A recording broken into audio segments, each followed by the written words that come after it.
حامدا ومصلیا اما بعد۔ مجھے آپ کے سامنے کوئی لمبی بات نہیں کرنی ہے۔ مفتی صاحب کے کمالات، ان کی خوبیاں، ان کی تنظیمی صلاحیتیں، زبان و بیان، شخصیت کی دلکشی، موہنی صورت اور سیرت، ان تمام چیزوں پر گفتگو ہو چکی ہے۔ مجھے طلبہ سے خطاب کرنا ہے اور طلبہ کو کچھ باتیں کہنی ہیں۔ علامہ شامی رحمۃ اللہ علیہ نے اپنے حاشیے میں یہ تحریر فرمایا ہے اور بڑی جرأت کے ساتھ انہوں نے اس کا اظہار کیا ہے، قد استقر رأی اصول الدین ان المفتی هو المجتہد۔ علامہ شامی رحمۃ اللہ علیہ نے مقدمے میں یہ بات کہی ہے کہ دور حاضر میں آدمی کو اور ایک فقہ و فتاوی سے تعلق رکھنے والے فرد کو اس جملے پہ بڑی سنجیدگی سے غور کرنا چاہیے۔ انہوں نے فرمایا کہ اصول الدین کی رائے کے اعتبار سے مفتی مجتہد ہوا کرتا ہے۔ اس کے سامنے کوئی نیا مسئلہ آئے تو تقلید کیے بغیر وہ قرآن پاک اور احادیث نبویہ میں بیان کردہ اصول اور بیان کردہ مناہج سے مسئلے کا استنباط و استخراج کرتا ہے۔ لیکن اپنے زمانے کے احوال پہ نظر ڈالتے ہوئے علامہ شامی نے تبصرہ کیا کہ ہمارے دور کا مفتی فی الحقیقہ وہ مفتی نہیں ہے بلکہ وہ سارے کے سارے ناقل ہیں۔ آپ اندازہ لگائیے علامہ شامی کا دور، جس دور میں علم کا چرچا ہے، معرفت کا دورہ ہے، علم کا شوق ہے، کتابوں کی وقت گردانی ہے، لیکن ہمارے اس دور میں جبکہ کتابوں سے تعلق کم ہوتا جا رہا ہے، علم سے تعلق ٹوٹتا جا رہا ہے، اس دور میں اس جملے کی اہمیت دو چند ہو جاتی ہے کہ اس دور میں ہمیں کتابوں کی طرف توجہ، کتابوں سے تعلق اور بالخصوص جو مساجد شریعہ ہیں ان سے اپنا رشتہ مضبوط کرنے کی ضرورت ہے۔ اور آپ کو ابن حجر مکی کا وہ مقولہ بھی یاد ہوگا جو علامہ شامی نے شرح عقود رسول مفتی میں نقل کیا ہے کہ جب تک کہ 17 کتابوں کا کی گردانی نہ کر لیں، جب تک کہ 17 کتابوں کی مراجعات نہ کر لیں اور علامہ نووی کے حوالے سے اس کو نقل کیا ہے، اس وقت تک آپ کو فتویٰ دینے کا حق حاصل نہیں ہے۔ اس کے بعد میں 4 باتیں فقی ابو اللیث سمرقندی رحمۃ اللہ علیہ جو تنبیہ الغافلین کے اندر ایک طالب علم کے لیے نقل فرماتے ہیں، وہ ان تمام طلباء کی خدمت میں پیش کرتا ہوں۔ انہوں نے فرمایا کہ سب سے پہلی صفت طالب علم کی یہ ہے بکور ان کا بکور القرآن۔ آپ مفتی ہیں، آپ کو سند دی جا رہی ہے، سند اس لیے دی جا رہی ہے تاکہ آپ اپنے علم کو بڑھائیں، اپنے مطالعے کو وسعت دیں، دور حاضر کے چیلنجز اور دور حاضر کے مسائل و مشکلات، فقہ الاقلیات، ان تمام پر آپ کی نظر ہونی چاہیے تاکہ آپ امت مسلمہ کی صحیح رہنمائی کر سکیں۔ اس کے بعد فرمایا تضرع کا تضرع السنور، بلی جس طریقے سے جب آپس میں لڑتی ہے، گڑگڑاتی ہے، اس طریقے سے آپ جب اپنے مالک حقیقی کے سامنے رات میں کھڑے ہوں، اللہ سے علم بھی مانگیے، حکمت بھی مانگیے، دانائی بھی مانگیے اور مسائل میں گہرائی اور گہرائی کی توفیق بھی مانگیے۔ پھر اس کے بعد فرمایا کہ صبر کا صبر الحمار، گدھے پہ بوجھ لاد دیا جاتا ہے، وہ چلتا رہتا ہے، نہ شکوہ کرتا ہے نہ شکایت کرتا ہے جب تک کہ وہ منزل تک نہ پہنچ جائے۔ اسی طریقے سے ایک مفتی کے لیے اس کو پلو سے باندھنا چاہیے، ایک مسئلے کی تلاش میں وہ صبح سے شام تک سر کرتا ہے، پریشان ہے، جلد بازی نہیں کرنی ہے۔ منزل تک پہنچنے کے لیے جو مراحل ہیں، جو ادوار ہیں، ان تمام راہوں سے گزرنا ہے اور گزرنے کے بعد جب مسئلے کے بارے میں، اس کے جواب کے بارے میں جب پورا تثبت اور پورا تیقن ہو جائے اس کے بعد ہی سائل کو جواب دینا ہے۔ اس کے بعد آخر میں انہوں نے بات یہ کہی ہے کہ جہد کا جہد النملہ، چیونٹی جس طریقے سے مشقت اٹھاتی ہے، پریشانی اٹھاتی ہے، لیکن اس کا ثبات، اس کا استقلال، اس کا حوصلہ اور اس کی توانائی کبھی بھی اس کا ساتھ نہیں چھوڑتی ہے۔ آپ نے دیکھا ہوگا کہ ہوا چلتی ہے، لیکن ہوا چلنے کے ساتھ ساتھ جب وہ اپنی خوراک اور اپنا دانہ جمع کرتی ہے، بڑی اونچائی پہ چڑھ چکی ہوتی ہے، لیکن پھر وہ دن کا گر جاتا ہے۔ یہ جس چیز کو لے کے جانا چاہتی ہے وہ چیز گر جاتی ہے، وہ ہمت اور حوصلہ نہیں ہارتی، پھر دوبارہ اسی حوصلے کے ساتھ، اسی اطمینان کے ساتھ، اسی قوت کے ساتھ، اسی طاقت کے ساتھ پھر وہ اپنی منزل کو طے کرنے کے لیے کوشش کرتی ہے۔ ایک مفتی کی ذمہ داری یہ ہے کہ کسی مسئلے کے اندر جب الجھاؤ پیدا ہو جائے، پیچیدگی پیدا ہو جائے تو حوصلہ نہ ہارے جب تک کہ اس مسئلے کے تمام گوشوں کو وہ پا نہ لے اور اس کا ایک شافی اور وافی جواب تلاش رکھے۔ اور آپ کو میں یہ بھی بتانا چاہوں گا کہ آج جس دور سے ہم گزر رہے ہیں اس میں اس کا بڑا فقدان ہے۔ کوئی ووڈافون مفتی چلا رہا ہے، کوئی جو ہے ایئرٹیل انسٹا کھول دیتا ہے، یہ بھی غلط طریقہ ہے۔ آپ اس فقہ و فتاویٰ کو بدنام کرنے کے لیے شعبہ جات کو کھولیے اس طرح نہیں کہ جہاں نہ تعلیم ہو نہ تربیت ہو، آن لائن اتنا چل رہا ہے، نہ طالب علم کا استاد سے تعلق اور نہ استاد کا طالب علم سے تعلق، معلوم نہ کوئی مشق نہ کچھ تمرین، اور صرف سند دی جا رہی ہے۔ آج عجیب و غریب بات یہ ہے کہ امت کے اندر بھی ایک فساد آتا جا رہا ہے کہ امت کے جو مساجد کے متولی حضرات ہیں وہ ہر آدمی سے اس طرح کی سند مانگتے ہیں، لہٰذا امام مجبور ہو کر کہیں سے جعلی سرٹیفکیٹ لا دیتا ہے۔ ظاہر سی بات ہے کہ جب امام کو آپ جعلی کام کرنے پہ مجبور کر رہے ہیں، آپ بتائیے کہ آپ کی نمازوں کا کیا ہوگا؟ اس لیے فقہ و فتاویٰ ایک ذمہ داری ہے، اس کو ذمہ داری کے اعتبار سے لیا جائے اور اس کی اہمیت اور نزاکت کو سمجھا جائے، اور سمجھنے کے بعد اس کے اوپر عمل کرنے کے لیے کوشش کی جائے اور اپنے مطالعے کو جہاں تک ہو سکے وسعت دیتے رہیں۔ اور ایک بات اور آخر میں کہہ کے آپ کی بات میں مکمل کرتا ہوں کہ آپ شرم حضوری کی بنیاد پر اور یہ اپنی علمی عظمت اور اپنی علمی وقار کو داؤ پر لگنے کی بنیاد پر آپ کبھی فتوی بازی میں جلد بازی نہ کیجیے۔ ایک مسئلہ کسی نے پوچھا، آپ کو جواب صحیح معلوم نہیں ہے، لیکن آپ سوچتے ہیں کہ اگر مسئلہ نہ بتاؤں، میں تو دارالعلوم کا فاضل ہوں، میرے پاس تو سند ہے، اگر نہیں بتاؤں گا تو لوگ کیا کہیں گے؟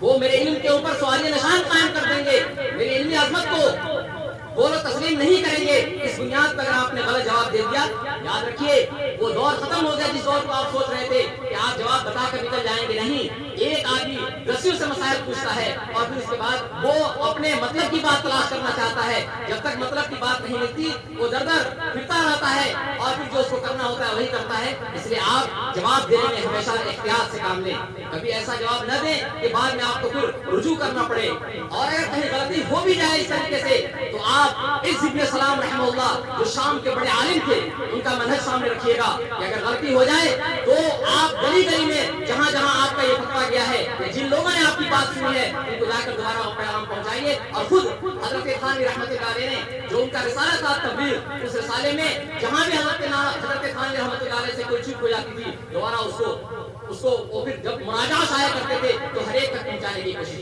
کرتے تھے، اس لیے کہ ان کا اخلاص تھا، ان کے اندر تقویٰ اور طہارت اور پاکیزگی تھی اور خدا کا خوف اور خدا کی خشیت تھی۔ اس لیے آپ بھی اس چیز کو ملحوظ رکھیے کہ اگر کبھی غلطی سے کوئی فتویٰ غلط صادر ہو جائے تو آپ شرمائیے نہیں، اللہ تعالیٰ کو حاضر اور ناظر سمجھیے اور پھر اللہ تبارک تعالیٰ سے آپ معافی بھی مانگیے اور پھر اس کے بعد دوبارہ جو فتویٰ آ رہا ہے وہ لوگوں تک پہنچانے کی کوشش کیجیے۔ اللہ تبارک تعالیٰ آپ کے علم اور عمل میں برکت نصیب فرمائے۔ جو منصب اور جو عہدہ آپ کو تفویض کیا جا رہا ہے اور جو چیز دی جا رہی ہے اس میں اللہ تبارک تعالیٰ برکت عطا فرمائے اور آپ جہاں بھی جائیں اس ادارے کے نام کو روشن کریں۔ اور اخیر میں مفتی صاحب کا میں بہت شکریہ ادا کرتا ہوں کہ انہوں نے جو عصری تعلیم کا نظام شروع کیا ہے، یہ نظام ایسے ہی نہیں آیا ہے، 2 سال کی مسلسل محنت ہے۔ مجھے معلوم ہے کہ اس مسئلے کو حل کرنے کے لیے کتنے مناقشے ہوئے۔ یہ آج آپ رونق یہاں دیکھ رہے ہیں، یہ آج آپ جمال یہاں دیکھ رہے ہیں، یہ بند پورا سنا ہو چکا تھا، سناٹا تھا، یہاں کوئی تعلیم بھی دکھتا نہیں تھا۔ اس وقت ہم لوگ جب عصر کے بعد بیٹھتے تھے تو روزانہ یہی مناقشہ ہوتا تھا کہ دور بدل رہا ہے، طلبا کی نفسیات بدل رہی ہے، مزاج بدل رہا ہے اور عصری تعلیم کی طرف بھاگم بھاگ ہے۔ اس لیے ایک ایسا منہج بنایا جائے کہ علم دین بھی ساتھ میں رہے اور عصری علوم کا ایک جوہر بھی رہے کہ جہاں بھی جائیں علم قرآن کو، علم حدیث کو پیش کرنے میں کہیں بھی ہمیں کوئی بات نہ ہو، کوئی لاگ لپیٹ نہ ہو۔ ہم قرآن پاک اور حدیث کو علم علوم عصریہ کے ساتھ سیکھ کر کے اور ہم دشمنان اسلام کے سامنے اپنی بات کو بھی پیش کر سکیں اور اسلام کا صحیح تعارف اور صحیح ترجمانی کر سکیں۔ وآخر دعوانا الحمدللہ رب العالمین۔ ماشاءاللہ، جزاکم اللہ، بہت بہت شکریہ۔ جو طلبہ سامنے کھڑے ہیں وہ آگے آ گیا، بیچ میں کرسیاں خالی ہیں اور بڑی ہی قیمتی باتیں ہمارے سامنے آ رہی ہیں۔ یہ باتیں پلے باندھنے کی ہیں اور عمل کرنے کی ہیں۔ طلبہ ابھی بھی ہمارے وہاں پر کھڑے ہوئے ہیں، آگے آ گئے، اور جو مہمانان کرام سامنے کھڑے ہیں وہ بھی آگے تشریف لے آئے، جہاں کرسی خالی ہو تشریف رکھیں۔ رضاکار حضرات جو ہے خیال رکھیں کوئی مہمان کھڑا نہ ہو، اسے کرسی پر جگہ دیں۔ اب میں اس سلسلے کو آگے بڑھاتے ہوئے بڑے ہی ادب اور احترام کے ساتھ دارالعلوم وقف کے استاذ جناب حضرت مولانا مفتی نوشاد نوری صاحب دامت برکاتہم، میرے بھی بڑے مکرم اور مشفق و مربی استاذ ہیں، میں حضرت والا سے بڑے ہی ادب اور احترام کے ساتھ درخواست کرتا ہوں کہ حضرت والا بھی اپنی قیمتی نصیحتوں سے ہم سامعین کو محظوظ فرمائیں۔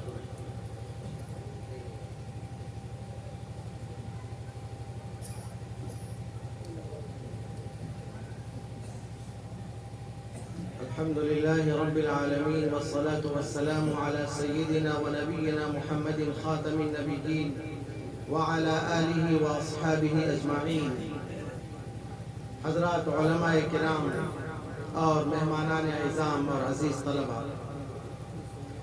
کافی دیر سے علماء کرام کے تاثرات کا سلسلہ جاری ہے۔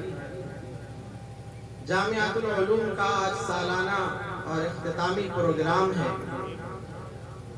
چند سال پہلے حضرت مفتی صاحب نے علم کا ایک پودا یہاں لگایا تھا۔ چند ہی سالوں میں یہ پودا برگ و بار دینے لگا ہے اور اب اس کی شاخیں در شاخیں پھوٹنے لگی ہیں۔ ظاہر ہے نہ آپ مفتی صاحب سے ناواقف ہیں اور نہ ہمارے طلبہ ناواقف ہیں، بس ہم دعا کر سکتے ہیں کہ جو یہ کارواں علم کا، افتاء کا، قضا کا یہاں سے چل رہا ہے اور اس کی نئی نئی شاخیں جو بن رہی ہیں، اللہ تعالیٰ ان سب کو توانا اور مستحکم رکھے۔ یہاں پر جو ہمارے سامعین ہیں ان میں ہمارے طلبہ کے ساتھ بیشتر وہ علماء کرام ہیں جو خود بھی ادارے چلا رہے ہیں اور مختلف حیثیتوں سے کام کر رہے ہیں۔ میں چند باتیں گوش گزار کرنا چاہتا ہوں بہت ہی اختصار میں اپنے فضلہ سے پوچھتا ہوں اور ان علماء سے جو ادارہ چلاتے ہیں کہ ہمارے اداروں کی افادیت پر اور اہمیت پر ہمیں کتنا شرح صدر ہے۔ ہم ادارہ چلاتے ہیں، ہم بچوں کو پڑھاتے ہیں، ان کی اہمیت پر ہمارا دل کتنا مطمئن ہے، ہمیں خود اپنے نظام پر کتنا شرح صدر ہے اور ہم اس نظام کو آگے بڑھانے کے لیے اس کے جو مقاصد ہے اس کو پورا کرنے کے لیے ہم کتنا کوشاں ہیں۔ آج کا جو دور ہے بڑا خطرناک دور ہے۔ آج یہ سمجھنے کی ضرورت ہے کہ اسکول ہے، کالج ہے، یونیورسٹیاں ہیں، لوگ جاتے ہیں، پڑھتے ہیں، انہیں ڈگری چاہیے، انہیں ملازمت چاہیے، انہیں اپنا مستقبل چاہیے۔ لوگ اپنی روزی روٹی کے لیے ہر جگہ جاتے ہیں پڑھنے کے لیے۔ ان کے سامنے قوم کا اور ملت کا کوئی مفاد پیش نظر نہیں ہوتا۔ اگر کہیں طلبہ صرف علم کے لیے پڑھتے ہیں، ملت کے لیے پڑھتے ہیں، اصلاح کے لیے پڑھتے ہیں، سماج کے لیے پڑھتے ہیں، ملک و ملت کے لیے پڑھتے ہیں، وہ صرف یہی مدارس اسلامیہ۔ اگر کسی جگہ ملک کی تبدیلی کا، سماج کی اصلاح کا کہیں پر فکر کی جاتی ہے، سوچا جاتا ہے، مشورے کیے جاتے ہیں، وہ صرف یہی مدرسے ہیں۔ ان مدرسے کے جو علماء اور فضلہ ان کی ذمہ داری ہے کہ آج کے حالات کو سمجھیں کہ کیا ہم اپنے لوگوں سے کہتے ہیں، مفتیان کرام سے کہتے ہیں ہمارا مسئلہ کیا ہے؟ رفع یدین ہمارا مسئلہ نہیں ہے، آمین بالجہر ہمارا مسئلہ نہیں ہے، قرات خلف الامام ہمارا مسئلہ نہیں ہے۔ ہمارا مسئلہ وہ ارتداد کی لہریں ہیں جو سماج میں چل رہی ہیں، ہمارا مسئلہ وہ سنتیں ہیں جو مٹتی جا رہی ہیں، ہمارا مسئلہ وہ جہالتیں ہیں جو پھیلتی جا رہی ہیں۔ یہ مسئلے ہمارے ہیں، ان کو سمجھنے کی ضرورت ہے۔ یہ اختلافی اور فروعی مسائل صرف ترجیحات ہیں کہ مسائل نہیں ہیں۔ ہندوستان جہاں ہم رہتے ہیں، جو مورخین گزرے ہیں اس ملک کے کی تاریخ لکھنے والے سب نے لکھا ہے کہ یہ جو قوم ہے جس کو ہندوتوا کہا جاتا ہے، ہندوتوا پرستی، جو یہ قوم ہے اس کے لیے اکالت الامم کا لفظ آیا، قوموں کو کھانے والی قوم ہے۔ یہ جو تہذیب ہے، ہندوتو کی جو تہذیب ہے، یہ تہذیبوں کو نگلنے والی اور قوموں کو کھانے والی تہذیب ہے۔ یہ جو سکھ تحریک ہے، بدھ تحریک ہے، جین مذہب کی تحریک ہے، یہ سب اصلاحی تحریکات ہیں۔ یہ سب بت پرستی کی مخالفت میں وجود میں آئی ہیں. یہ سب تحریکیں سماجی تفاوت اور ذات پات کی مخالفت میں بغاوت میں وجود میں آئی ہیں. آج سکھ تحریک ہو یا بدھ تحریک ہو یا جین تحریک ہو تو ان سب کو ہندوتو تحریک نے نگل لیا اور سارے مذہب کے لوگ چاہے جینی ہو چاہے بدھسٹ ہو چاہے سکھ ہو آج سب بت پرستی میں مبتلا ہیں اور سماجی ذات پات کی لعنتوں میں سارے لوگ مبتلا ہیں. لیکن ایک مسلمان تھے, ٹھیک ہے بہت ساری برائیاں خرابیاں آئیں, صرف مسلمان تھے جنہوں نے اس تہذیب کا سامنا کیا جو اپنے تشخص کے ساتھ باقی رہے. مسلمان ہر حال میں باقی جو آج تک ہے اس ملک میں اور اس تہذیب کے سامنے میں, یہ اللہ تبارک و تعالیٰ کی بہت بڑی نعمت ہے. اس کو سمجھنے کی ضرورت ہے. ہمارا سماج اگر آج بھی اسلام پر قائم ہے اور وہ اللہ سے اور اللہ کے رسول سے اپنا رشتہ قائم رکھے ہوا ہے تو یہ اللہ تبارک و تعالیٰ کی بہت بڑی نعمت ہے. مگر خطرات پیدا ہو رہے ہیں, ان خطرات کے لیے ہم تیار ہیں.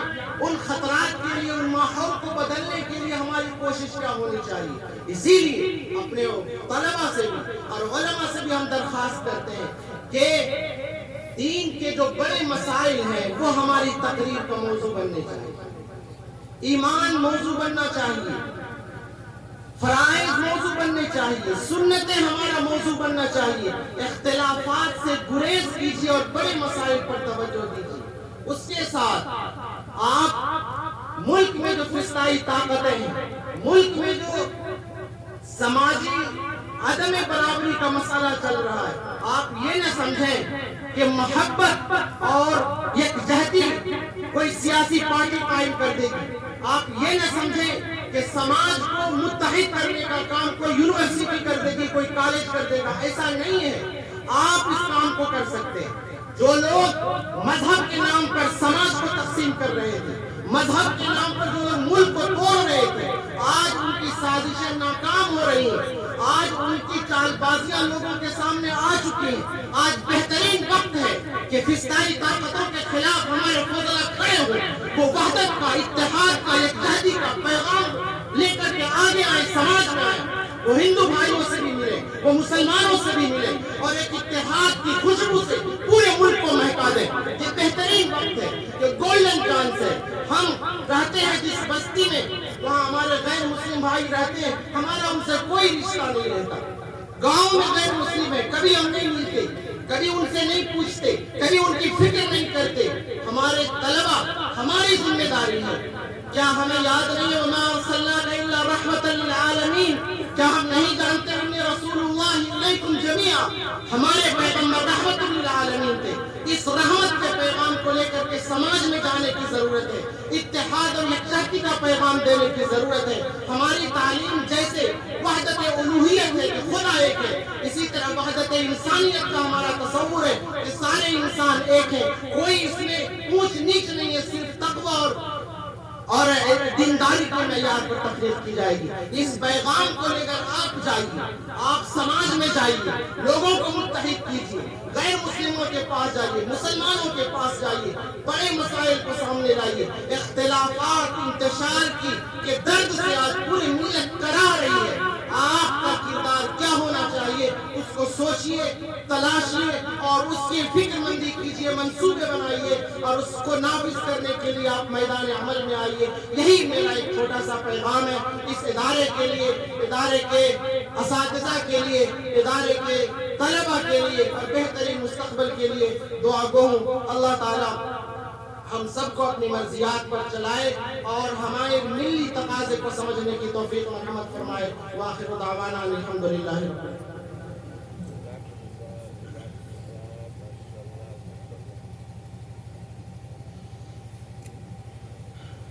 ماشاء اللہ, جزاکم اللہ. ہم حضرت والا کے بہت بہت شکر گزار ہیں کہ حضرت والا نے بڑی قیمتی باتوں سے ہمیں ہماری توجہ دلائی ہے اور مہمانوں کا بھی ہم شکریہ ادا کرتے ہیں. بلکہ کلمات تشکر پیش کرنے کے لیے جامعہ کے استاد مفتی فرمان الحق قاسمی دامت برکاتہم کو دعوت دیتے ہیں کہ مفتی صاحب جو ہے کلمات تشکر پیش فرمائیں.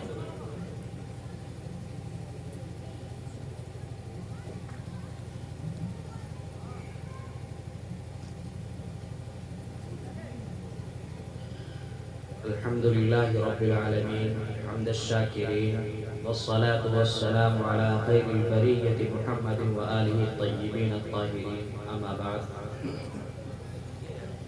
أعوذ بالله من الشيطان الرجيم بسم الله الرحمن الرحيم ولقد جاءت رسلنا إبراهيم بالبشرى قالوا سلاما قال سلام فما لبث أن جاء بعجل حنين قابل قدر علماء اکرام، گرامی قدر مہمانان نظام اور جامعہ کے قدیم و جدید فضلاء، ہم اور آپ جامعۃ العلوم دیوبند کے سالانہ اجلاس تفویض اسناد میں جمع ہیں ملت اسلامیہ کی تعمیر و ترقی اور اس وطن عزیز میں اس کے استحکام کے تعلق سے تسلسل کے ساتھ گفت و شنید اور غور و تدبر کا سلسلہ عرصہ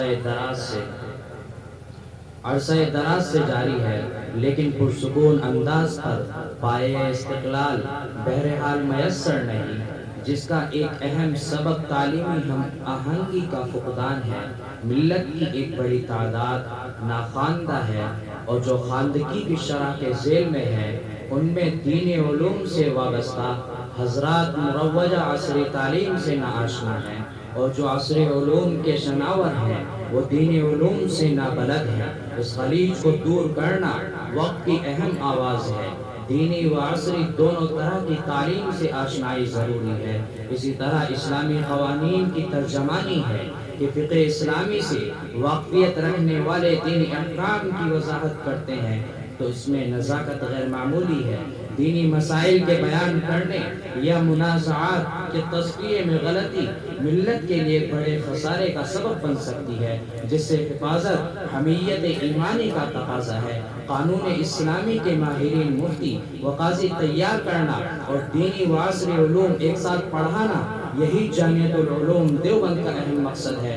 ہمارے مشرق و مربی استاد محترم، استاد الاساتذہ، فقیہ ملت حضرت مولانا مفتی محمد احسان صاحب قاسمی ندوی دامت برکاتہم کی ملت کے لیے یہ ایک اہم فکر ہے، جس کے نتیجے میں جامعۃ العلوم منزل بمنزل ترقی کی طرف گامزن ہے۔ مہمان نظام جامعہ آپ حضرات کی میزبانی کرتے ہوئے اور آپ کے لیے سلامتی کی دعائیں کرتے ہوئے آپ کو مرحبا کہتا ہے، اور یہ ہمارا اہم اسلامی تقاضا ہے۔ قرآن کریم میں حضرت ابراہیم علیہ السلام کے ایک واقعے کی طرف اشارہ ہے۔ امام التفسیر قرطبی رحمہ اللہ تعالی کہتے ہیں کہ حضرت ابراہیم علیہ السلام پہلے وہ انسان ہیں جنہوں نے دنیا میں مہمان نوازی کو رائج فرمایا ہے۔ ان کا معمول یہ تھا کہ کبھی تنہا کھانا نہ کھاتے، بلکہ ہر کھانے کے وقت تلاش کرتے تھے کہ کوئی مہمان آ جائے تو اس کے ساتھ کھائے۔ قرطبی نے بعض اسرائیلی روایات سے نقل کیا کہ ایک روز کھانے کے وقت حضرت ابراہیم علیہ السلام نے مہمان کی تلاش شروع کی تو ایک اجنبی آدمی ملا۔ جب وہ کھانے پر بیٹھا تو ابراہیم علیہ السلام نے فرمایا بسم اللہ کہو۔ اس نے کہا میں جانتا نہیں اللہ کون ہے اور کیا ہے۔ ابراہیم علیہ السلام نے فرمایا، ابراہیم علیہ السلام نے اس کو دسترخوان سے اٹھا دیا۔ جب وہ باہر چلا گیا تو جبریل امین آئے اور کہا اللہ تعالیٰ فرماتے ہیں ہم نے تو اس کو کفر کے باوجود ساری عمر رزق دیا اور آپ نے ایک لقمہ دینے میں کفر کیا۔ یہ سنتے ہی ابراہیم علیہ السلام اس کے پیچھے دوڑے، اس کو واپس بلایا۔ اس نے کہا جب تک آپ اس کی وجہ نہ بتلائیں کہ پہلے کیوں مجھے نکالا تھا اور اب پھر کیوں بلا رہے ہیں، میں اس وقت تک آپ کے ساتھ نہ جاؤں گا۔ حضرت ابراہیم علیہ السلام نے واقعہ بتلا دیا تو یہی واقعہ اس کے مسلمان ہونے کا سبب بن گیا۔ اس نے کہا وہ رب جس نے یہ حکم بھیجا ہے بڑا کریم ہے، میں اس پر ایمان لاتا ہوں۔ پھر حضرت ابراہیم علیہ السلام کے ساتھ گیا اور مومن ہو کر باقاعدہ بسم اللہ پڑھ کر کھانا کھایا۔